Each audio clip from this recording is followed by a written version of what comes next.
Welcome to your daily dose of hope. I'm Phyllis Nichols, and I'm glad you're here. Today, I want to talk about when hope feels kind of risky. I think hope is a risk sometimes because it's a choice. It's like choosing to move forward when we'd rather quit. It's asking for help when we'd rather not. It's saying I'm worth it when the world wants us to devalue ourselves. Sometimes it feels risky to even just want things, to hope for a better tomorrow. It feels risky to have faith that things can improve because we know that sometimes things might not get better.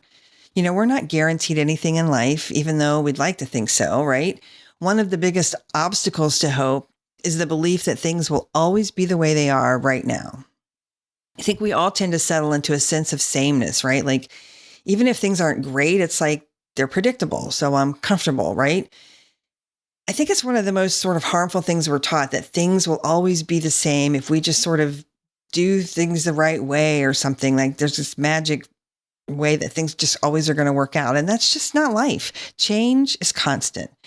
And while we know this rationally, it doesn't mean that we always see things that way. I mean, goodness, I get thrown off when they rearrange stuff at Costco. And that's a really insignificant change, right? So what do we do when it's something a lot bigger than that? What happens when the things that we rely on aren't working anymore? Like, what do we do then? The best answer I have is to lean in on what we know to be true. What you value, who you love, the people who are important to you, they're not changing, no matter your health or employment status or the zip code where you live. Hold on to those things. I am not perfect at this by any means, but when things change, my first reaction is usually to go into some, mode of figuring out how to change things back.